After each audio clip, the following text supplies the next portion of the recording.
Некои работи ги забележуваме дури откако ќе ги снема. Сенка во јули, сладолед за доручак, но за другите важи токму спротивното. Например, ѓубрето го забележуваме кога одеднаш навидум насекаде го има. Во Македонија се чини дека живееме во парадокс кој што го опфаќа целото општество и повеќето работи. Од една страна се колнеме во планините, сакаме да уживаме во глетката на чисто, мирно езеро. Но кога ќе се упатиме на местата кои ги споменав, ќе го фрлиме опушакот преку прозорот на автомобилот, ќе фрлиме кеса покрај контейнер или ќе си грицкаме сончоглед врз главите на нашите деца додека си играат во игралиштата. Но ѓубрето никогаш не е само ѓубре. Тоа е трага од нашите навики и симптом однос кон просторот кој што е заеднички, кон кој што имаме одговорност. Секогаш може да се размислува за повеќе подобро.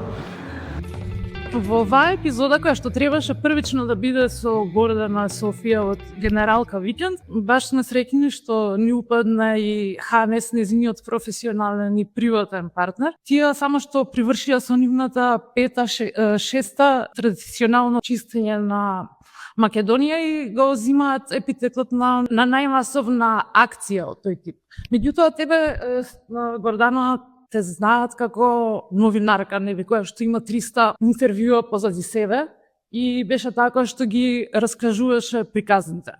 И одеднаш ти се најде на буквален терен каде што си дел од тие приказни. Дали ти тлееше тој момент или нешто го тригерираше? Ја тригерираше таа трансформација или метаморфоза? Никогаш не знаете животот кај ќе ве одведе. Јас бев новинар 17 години во неделникот Теа Модерна, кој што беше претежно лајфстайл, меѓутоа повеќе имаше и култура. И тоа беше мојот домен, култура, филм, литература. И првите, да речам, 8-9 години до 10 беа супер, додека Миле Јовановски не беше уредник. Тогаш имав можност, имав супер поддршка од него и да патувам низ Европа и да правам многу интересни интервјуа со исклучителни личности од режисери, филмски режисери до музички композитори, артисти, бендови, фотографи, писатели. И дури сега кога размислувам за тоа време ми е како во сон, како некоја друга Гордана да го направила сето тоа. Меѓутоа убава сатисфакција, особено што и до ден денес добивам повратен одговор на некои луѓе дека се уште се сеќаваат на некои од интервјуата што ги направив. Тоа беше и целта. Не беше егоистична целта јас да сретнам некого или нешто, туку да донесам нешто тука, нешто свежо, нешто директно од тој културен свет за читателите тука. Кога се смени менеджментот во Теа Модерна, нештата зема некој непријатен пат и бевме изложени на сериозна цензура, кого смееш да интервјураш, кого не смееш, многу беше политички поделено и се до последниот ден кога цела компанија, бевме неколку вестници внатре, еден портал и неделникот Теа Модерна беше буквално затворен без никаква најава претходно. Сеќавам дека до 19 часот чекавме во полупразна редакција што ќе се случи. И искрено не е едноставно, особено бидејќи бев родител и имам одговорност кон семејство и кон деца, меѓутоа секој не во животот е за поголемо да. И таа врата што се затвори, можеби беше едно заокружување на новинарството, во мојот дел од новинарството, мојата приказна, моето искуство и се отвори на нова врата кога одлучив да се основам сама, компанија и да работам во букинг, односно менаџирање и букирање бендови низ Европа. И почнав, не знам, ете како универзумот, јас верувам во некоја таква космичка математика, универзумот отвори врата да ја како комплетно нов и неискусен букинг агент работам со навистина исклучителни артисти и пред се добри луѓе, сите од нив од различни жанрови. И правев скоро 5-6 години го работев тоа, целосно посветена и најстрекна бев што го работам од дома, така да можев да бидам и со моите синови, да растам со нив заедно. Ова беше пред пандемијата. Ова беше пред пандемијата, да. И во еден бенд кој што ме контактираше од Словенија, рок бенд, сакаа да имаат настапи низ Балкан, што беше интересно за мене, може Werfox. Ме контактираа преку нивниот агент од Бања Лука, од Босна, сакаа да им организирам неколку турнеи на Балкан и јас се нафатив, важи супер, ја организирав турнеата и потоа дента кога треба да пристигнав, ја целосно изумив дека ја организирав турнеа за бендот и знам дека добив телефонски повик дека, чао Гордана, тука е од бендот Тапанарот, од бендот Werfox, ние сме за 2 часа во Скопје. Мене ми треба не знам колку минути да се сетам. Знаете, ако не запишете во календар, се губи. Јого професионално. И тогаш со бендот се има нивно сместување, се беше организирано, меѓутоа кога стигнаа дента во Скопје, се најдовме во еден ресторант во центар на градот и со бендот беше и Ханес. Така да гледате, за секое не има подобро. Во Slovenian band. Yes. How come? Actually, I know them for a very long time. My life was basically I'm a musician and a music producer since I'm 16. And do you play something or just a producer? Just a producer. I play with my fate, but I also play guitar and but not very good. I have far from a portfolio professional as Gordana has, and that's true. I do remember details from some of your interviews, like the Ароновски, каде што зборуваше дека србите се високи, дека тој се чувствува дека е висок човек, но дека е фрикнат како сите срби се. Ето, се сеќавам на тие детали. But I don't have not nearly as extensive portfolio as she does. I maybe am doing this for a few years, 3 or 4 years. Beforehand, as an anthropologist, that is something completely different. But we did interview Steve Albini, so Really? and I'm really proud of that. So That's amazing. yeah. So when I say just the producer, I of course I understand the role of the producer. It's as much as part of the band as any of the others. So please do continue. Yeah, I mean, Steve was always one of my big heroes, and I loved him from the very first beginning, from the first albums that I heard that he produced, and until Shellac, and it's fantastic. Shellac played here as well. Really, when? Yeah, in 2007, 8. Yeah, okay, because they're not on the road for a long time now. And they played under bright lights, neon lights. Yeah, that's what they do. It was, and it was, as much as it was raw and distorted, it was so clean. It could the sound. It could cut glass. Yeah. And he died. So yeah, he's a iconic figure for sure. So I'm sorry to interrupt you. No problem. It's not so interesting. So, but Steve is interesting. So yes, but as fate moved me, I was living in a couple of countries. I was working always as a musician and as a producer and songwriter, and I've produced, I don't know how, more than 400 albums. So I was busy, and but at one point when I entered Macedonia in 2017, I think it was. The first time something struck me, like really, like when I went from the border, and I was looking out, and then I started to see how the land is opening up. Then Vodno with the cross and all of these things. I mean, and for me, suddenly it had a very esoteric moment, and I felt like I came home. I just arrived. What month it was?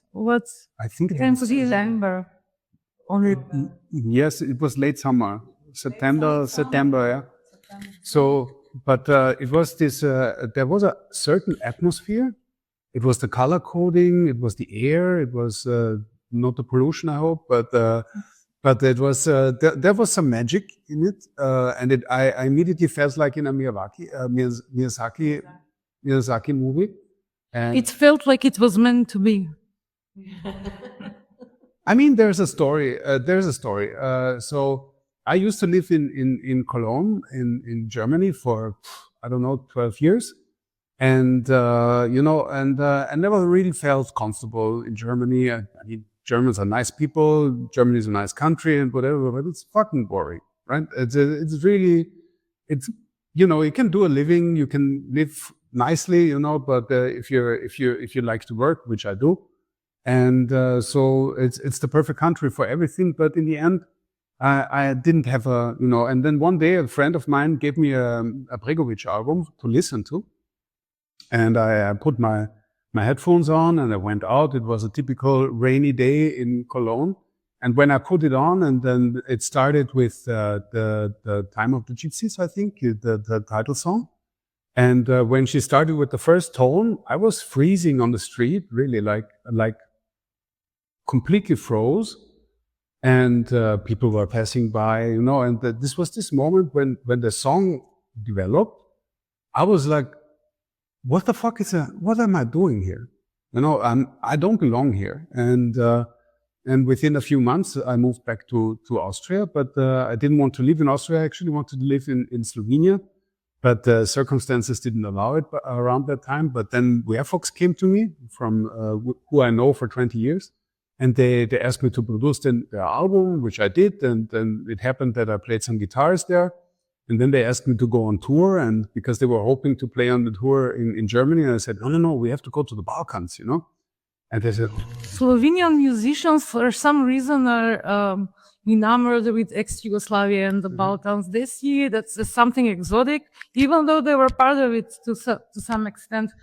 But I have lived for a short while in Sarajevo in 2001, and I've seen Slovenian tourists during the holidays, New Year's, totally loving every moment of it. And Zaklovišće prepeva, I don't know if you know the band, their whole iconography of the band is Yugo nostalgia. So I don't know what it is.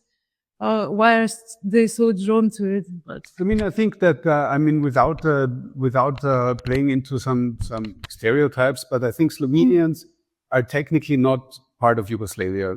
Maybe with the language, but emotionally, I think they belong more to Austria and to Italy. But I think they intentionally went there. Yes. They really much intentionally try to connect with that part of their history and mentality and everything. They want to connect, but they're right in between, because their lifestyle is an Austrian lifestyle. So they're very reliable, they're very clean, they're very punctual. You can rely on them. They're fantastic people, which the people from the Balkans are as well, of course. But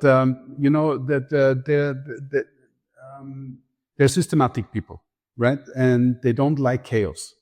And the more south you go, Bosnia, Montenegro, Macedonia, Albania, Serbia, the more, how would I say, the more not chaotic, but let's say versatile, the way of doing things becomes. And this is something that they're missing in their mentality. But this is something. Have you heard что южнее, то южнее? No, not for him. I think it's a Croatian Slovenian saying, the more southern you go, it gets sadder. And you even write The southern, the more sound, the more sadder. Like sad, like the more south you travel, and usually you hear this when you travel in a bus or a train, it gets sadder and sadder. so. Okay, then I give you something else. The more north you go, the more boring it gets.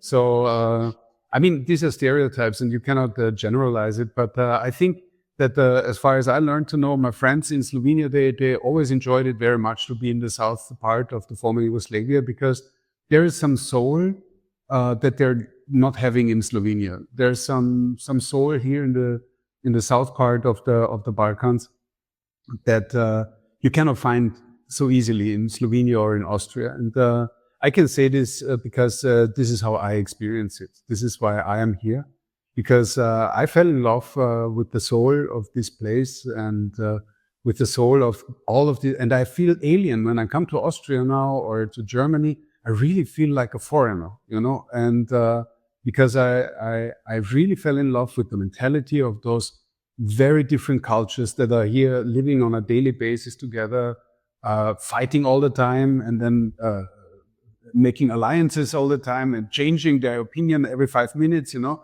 But this is the kind of vividness that, I mean, yes, if you go towards a target, this might stop you, right? But in terms of life quality, I enjoy it a lot because it's demanding, and everyday life. As soon as things get boring, Macedonians freak out. You know, it's like if you tell, okay, we have to go 100 meters straight, you know, they will at least after 5 meters, 20% of the people change their mind. You know. So if I'm hearing you right, if everything goes according to plan, Macedonians freak out. Absolutely.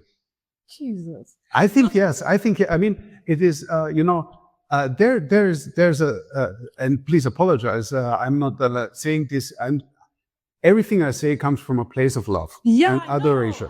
I know, and it's very palpable and it's obvious. So you don't have to make excuses, even if you don't feel the way you expect we want you to feel. It's completely valid and okay. So yeah, but what I really enjoy about the Macedonian mentality is specific to Macedonians, right?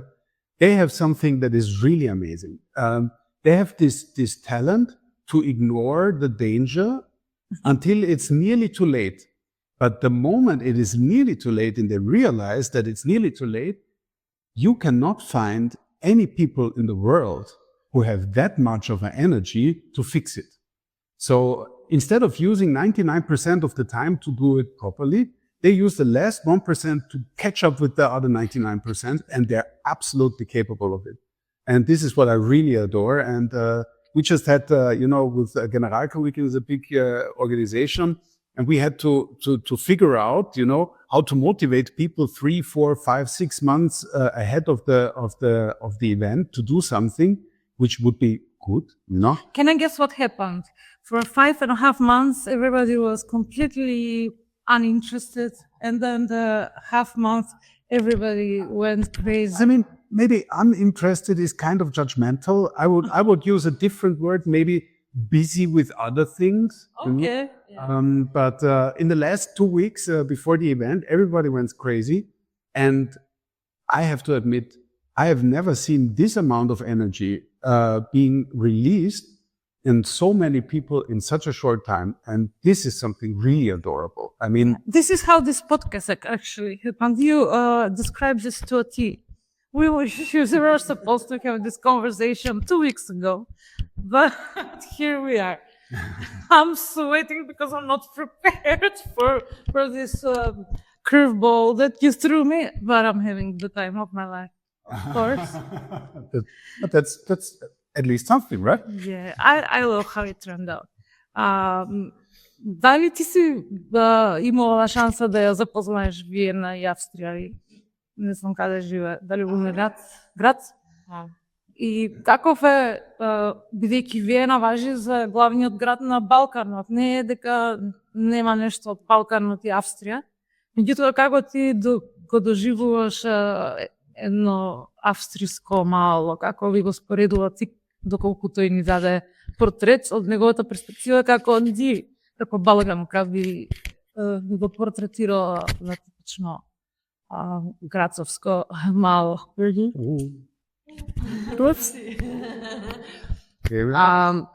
Ние сме научени тука да бидат нештата импровизирани, започнати, недовршени, малце да е хаотично, несредено, почни нешто, остави го, па заврши го, не знам, или ичи не го завршуј.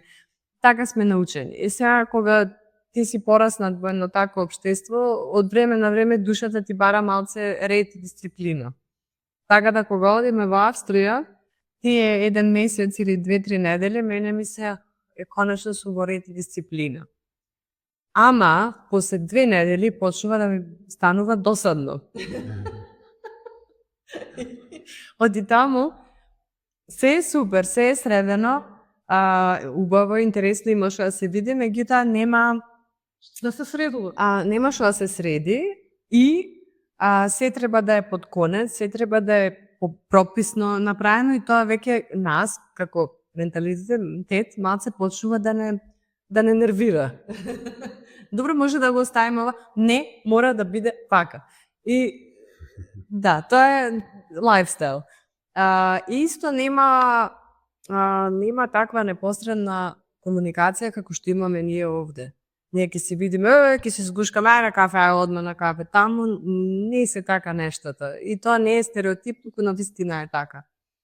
И на почетокот тоа ми пријаше, меѓутоа со текот на времето почнав да се осеќам нелагодно во тоа, затоа што знам дека минатиот Божик обично го славевме во Австрија, двата Божики поред и католичкиот и православниот, уствари 3-4 години поред.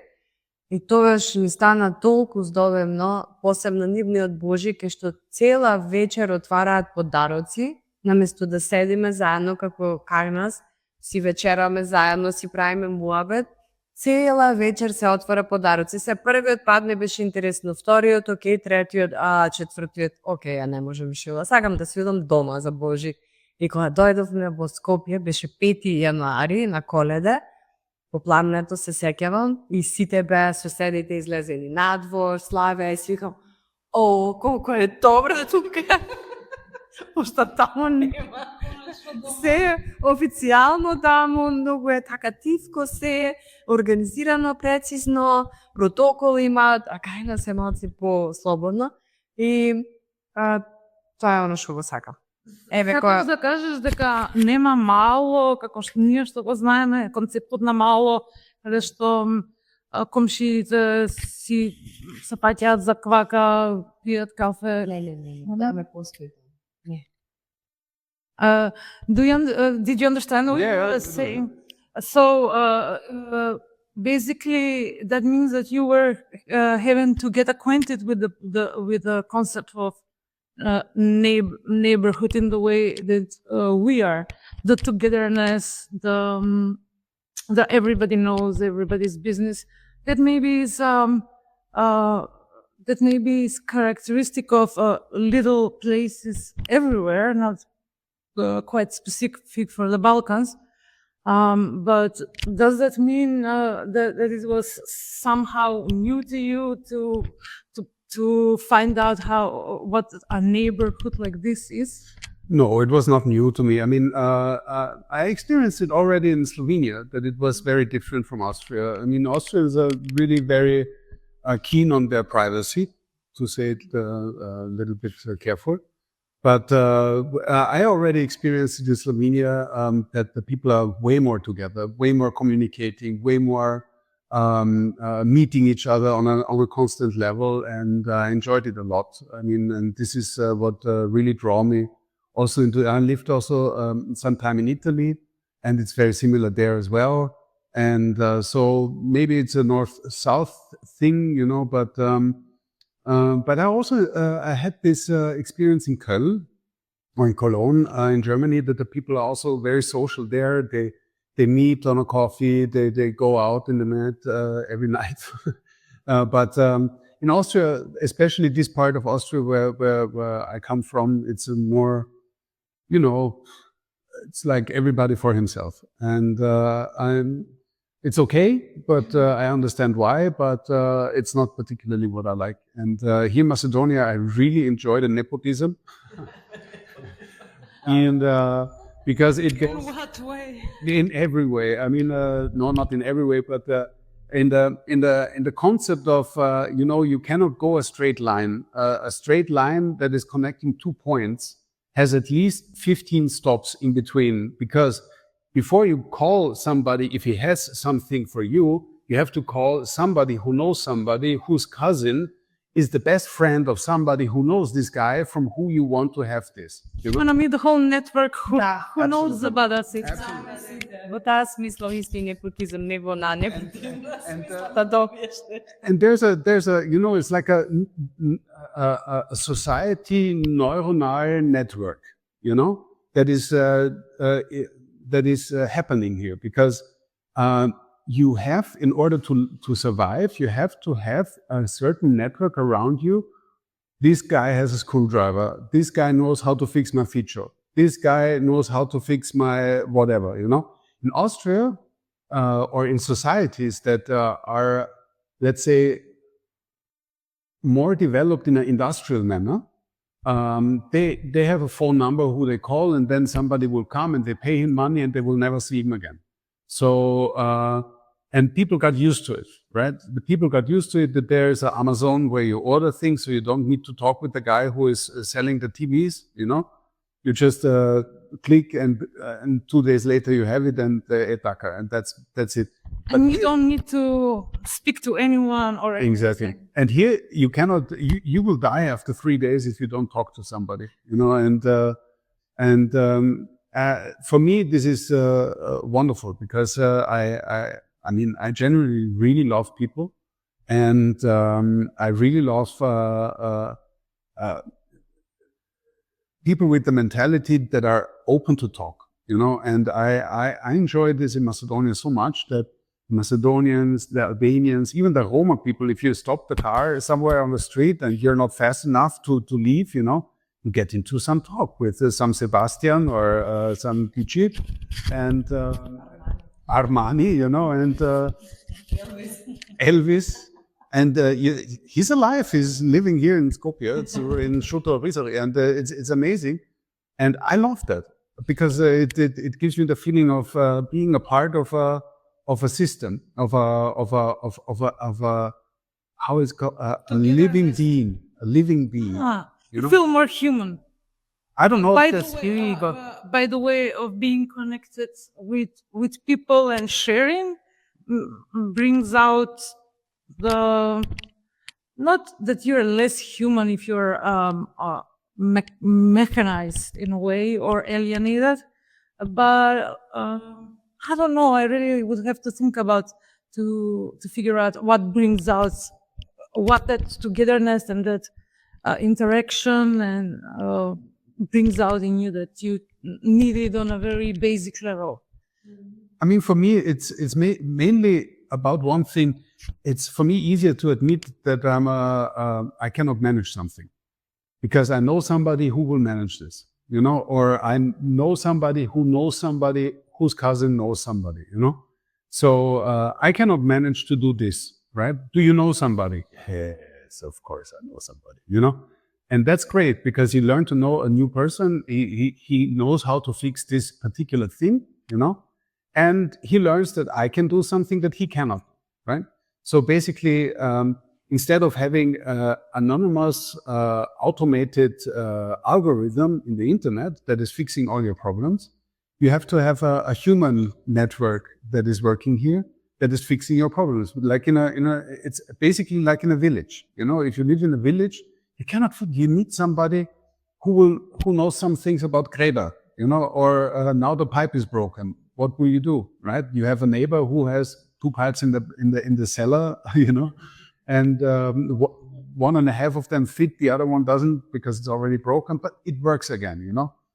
But listening to you drawing parallels, I just wanna, while we're talking about it, ask this. Of course, maybe I'm wrong, Austria doesn't need Generalka Weekend.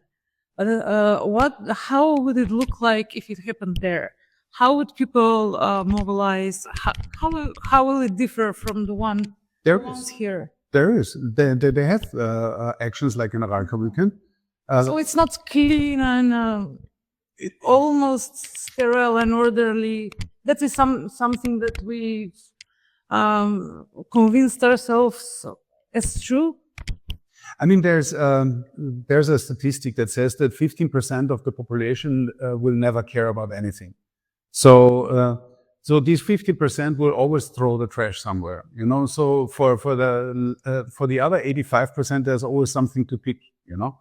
And there's this tradition since the 1960s, 1970s in Austria to have the spring cleaning actions, right? And it serves a couple of purposes. One purpose is for sure going out and clean, right? To live in a civilized manner. And also in a healthy manner. So it became a social manner, and because you know, it's always good to find a reason to meet with your neighbors, with your family, to go out to experience the world around you. And so these spring cleaning actions in Austria are still popular, and people go there, but they are not as popular as Generalka Викенд here in Macedonia. I mean, they went viral. I don't know if you're aware. They went absolutely viral. From what I could see, where I could read news, absolutely everybody were talking about it. Even Branko Prilja, the writer, wrote a little history of actions that were similar to what she did, like leading up to your cleaning action. So sorry. Yes, we wrote that. Го прочитавме статусот, да. И честитки за нив, тоа е така еден беа пионери на еден начин. И добро е што... Че не го доживе... Не, напротив. Секој еден што придонел за подобар, поквалитетен живот апсолутно може само да честитам. Напротив, да. И тие луѓе секогаш се добродојдени да се вклучат, затоа што ние не измисливме ништо ново. Тие го започнаа процесот, ние само го продолживме со тоа што се обидовме да ги вклучиме сите сегменти од општеството заедно, да не биде само локално или една група, туку да биде едно поголемо движење, затоа што кога заедно правиме нешто, моментумот е поголем и се создава поголема енергија и, како што кажа Ханес, не е само најголемата еколошка волонтерска акција во цела Европа, според статистиката што имаме, туку е и најголемата социјална акција. Тоа е она што на луѓето им недостасува, затоа што ние сме толку поделени на толку многу начини, на секој можен начин се обидуваат одредени структури да не поделат, а ова е нешто што обединува. И обединува за иста цел и за подобро на сите, без разлика дали на верска позадина, културна позадина, без разлика на сите верувања, значи ги надминува сите, оди преку сите оние стереотипни препреки, ограничувања и ги сплотува луѓето. И тоа такви се реакциите што ги добиваме. Тоа е уствари Генералка. Што научивте од 100.000 волонтери? Сигурно не се сретнавте со сите нив, меѓутоа работејќи со толкава не група, не можам да кажам ни маса луѓе, меѓутоа покажува ова бран на луѓе кои што излегоа со една идеја. Што научивте од тие луѓе кои што излегоа така мотивирани, можеби во последен момент го направиле тоа што го направиле се сите доблести и мани? Дали има некои човечки поуки кои што можеби ги извлекот? Let her answer, so I'll translate it for you. Absolutely, let her. Научивме, увидовме уствари дека повеќето од луѓе сакаат да живеат во еден среден систем. Сакаат да живеат, да се движат по улици и градови каде што нема отпад на сите страни. Тоа е оно што го научивме и дека сакаат нешто да прават здружено и заеднички. Тоа посебно, особено после короната, еве да не биде само политичкиот аспект и други аспекти, особено после короната, тоа им беше како насушна храна на сите што учествуваа, сакаат да прават нешто здружено. И кога се собираат и го прават тоа заеднички, дали со нивните семејства, пријатели, соседи, тогаш се зголемува и свесноста дека секој чекор што го газиме надвор, тротоар, улица, парк, тоа е наша собственост на сите нас и сите имаме подеднаква одговорност да се грижиме и да се ја вратиме љубовта кон тоа. Бидејќи во таа лоша транзиција што ни се случи во изминатите 35 години, се изгуби љубовта кон сопствената земја, кон непосредната околина, кон малото, кон улицата, кон градот, кон државата. И тоа е оно што сакаме, да, се отугивме како да не ни припаѓа нам, како да припаѓа на политичарите, тоа не е така. Државата ја прави народот и се што е јавен простор му припаѓа на народот. Значи, на 7-8 мај викендот беше, како што веќе спомнавме, масовно успешен, изненадувачки успешен, посебно за нешто што е релативно ниш категорија на действување. Буквално целото општество, сите слоеви го слушнаа за него и беа на некој начин инволвирани. Меѓутоа, во едно интервју ти кажа дека секоја година се враќате со истиот ентузијазам на истите места, со можеби се поголеми бројки, а ја наоѓате истата ситуација која што сте нашли минатата година, сте ја исчистиле. Меѓутоа, дали овогодишните бројки се охрабрувачки, дали има некаква еволуција, дали има некакво поместување, дали има нешто што е причина за надеж или е некоја сизифовска борба? Првата година кога почнеме, 2021, само 10 општини беа вклучени и 1000 волонтери. Тоа со текот на годините бројот се зголемуваше се до оваа година кога бројката достигна, лани беше 56.000 учесници вклучени во само 2 дена, а годинава и 500 тони отпад исчистени во тие 2 дена, а годинава бројките се уште поголеми, значи за 20.000 плюс, 70.688 учесници и околу 600 нешто тони собран отпад.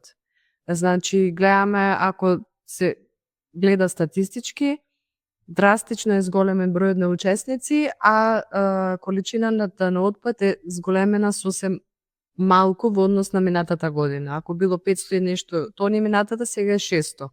Меѓутоа, бројката на учесници е зголемена и тоа ни дава надеж дека заедно полека со проактивност, опочнувајќи од дете во градинка до ученици, до здруженија, невладини, спортски асоцијации, пензионери, соседи, семејства, значи локални институции, општините ни се клучен партнер, Црвен крст, централни институции, министерства и други значајни како Народна банка, еве пример да кажам, се до председател на држава, сите се вклучени затоа што сите живееме во оваа земја и секој има право да учествува, дури луѓе што се уште немаат добиено финален престој, дозвола за постојан престой, кои што се туристи или странци кои што сакаат да живеат во оваа држава. Имаше многу турбуленции после самата акција, зашто председателката чистела, зашто овај, зашто онај, секој има право, како кој престојува во оваа земја и живее во оваа земја, секој има право да придонесе и никој нема право никого да спречи, особено кога се работи за вакво нешто. Зашто само заедно може да ја водиме државата во една зелена транзиција. И кога луѓето, се повеќе луѓе стануваат свесни, придонесуваат, тогаш тие ќе бидат главните, да речам, полицајци кои што ќе реагираат на несовесните фрлачи на отпад на јавни површини. Така се зголемува свесноста. Теоретски е тешко, затоа е најдобро практично кога сите ќе излеземе на терен. Тоа беше целта и тоа ќе продолжи да биде цел и 2031, кога нашата цел, замисла е Македонија да биде целосно исчистена од отпад и со правилно воспоставен систем за менаџирање отпад на национално ниво. А тоа излегување, и со тоа ќе завршиме, излегување на терен е практично секој секојдневен ритуал од балконите, тротарите пред врата, па големи масовни акции. Hannes, I'm so overjoyed that you were here and managed to lighten everything, and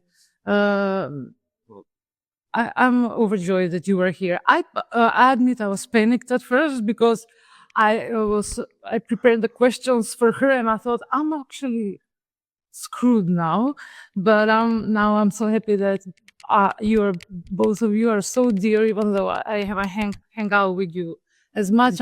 We're dear to me and happy to have you as guest. It's very, very kind of you to say. Thank you very much. Thank you. Yes, absolutely. Sorry that I just... No, I was just wondering. Let's go outside and